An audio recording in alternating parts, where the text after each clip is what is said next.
அனைவருக்கும் வணக்கம். தினந்தோறும்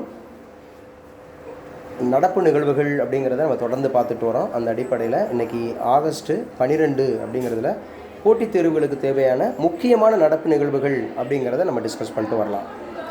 த ஃபர்ஸ்ட் ஒன் அப்படின்னு சொல்லக்கூடியது பாரிஸ் ஒலிம்பிக் போட்டியில். பாரிஸ் ஒலிம்பிக் போட்டிகள் அப்படிங்கிறது முக்கியமாக இப்போ நடந்து முடிஞ்சிருக்குது.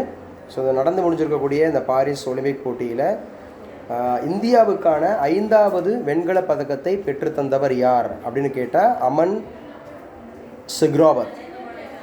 சிக்ராவத் அப்படிங்கிறவர் தான் இந்தியாவுக்கான 5வது வெண்கலப் பதக்கத்தை பெற்றுத்தந்தவர். மொத்தம் நம்ம 1+5 அப்படிங்கிறத ஞாபகம் வச்சுக்கணும். மொத்தம் நம்ம 6 பதக்கம் வாங்கியிருக்கிறோம்.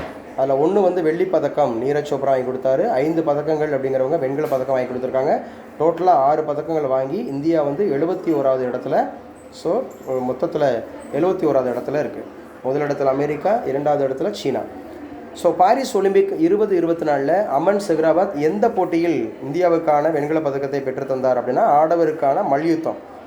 ஸோ மல்யுத்தம் அப்படின்னு சொல்லக்கூடிய அந்த ரெஸ்லிங் அப்படிங்கிறதுல தான் நமக்கு வாங்கி கொடுத்துருக்கிறாரு அப்படிங்கிறத ஞாபகம் வச்சுக்கலாம்.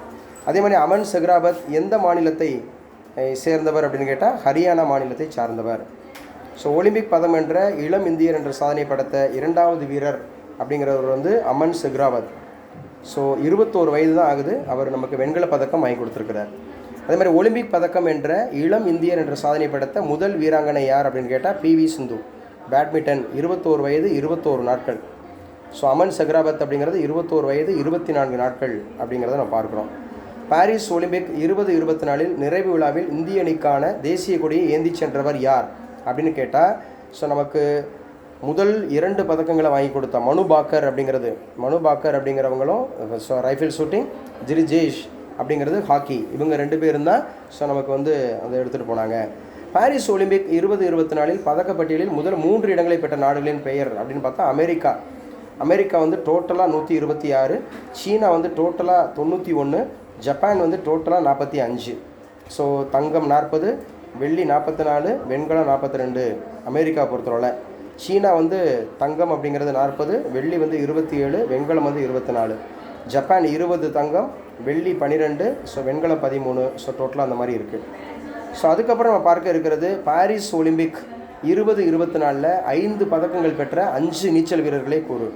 ஸோ முதலிடத்தில் இருக்கிறது யார் சார்? சீன வீராங்கனை யூ பை ஜாங். அதுக்கப்புறம் பிரான்ஸ் வீரர் லியான் மர்ஜென்ட். அப்புறம் டோரி ஹஸ் அமெரிக்கா வீரர்.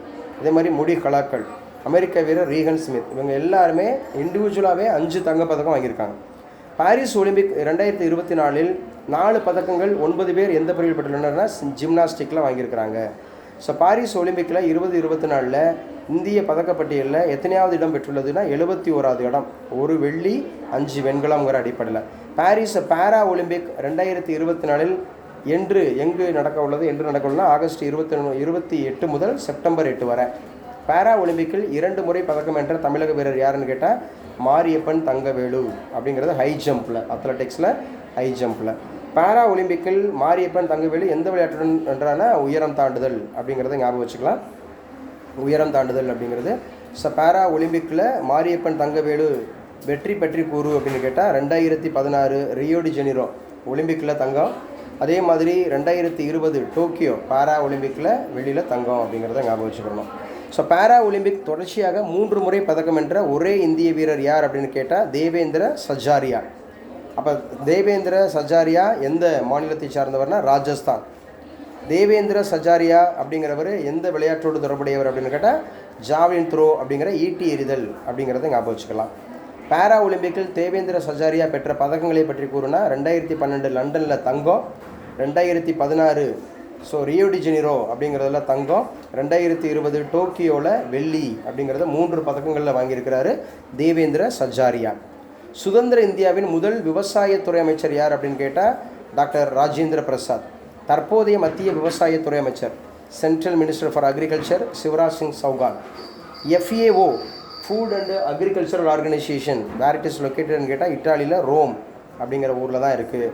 ஸோ உயர்நீதிமன்றம் உச்சநீதிமன்றம் நீதிபதிகளோட ஓய்வு பெறும் வயது அப்படின்னா உயர்நீதிமன்றம்னா 62, உச்சநீதிமன்றம்னா 65.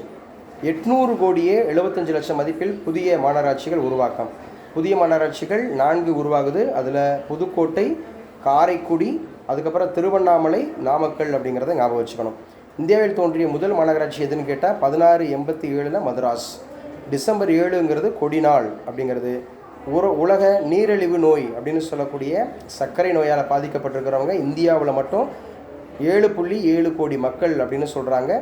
உலகில் நீரிழிவு நோயின் தாயகம் அப்படின்னு அழைக்கப்படுறது இந்தியான்னு சொல்லுது. செபியோட தற்போது இயக்குனர் யாருன்னு கேட்டால் மாதவி பூரி போஜ்.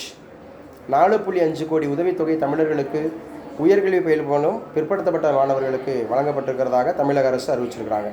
கர்நாடக மாநிலத்தில் கொப்பல் அப்படிங்கிற மாவட்டத்தில் உள்ள துங்கபத்ரா அணை அப்படிங்கிறது முழு கொள்ளளவே அடைஞ்சிருக்குது, முக்கியமானது.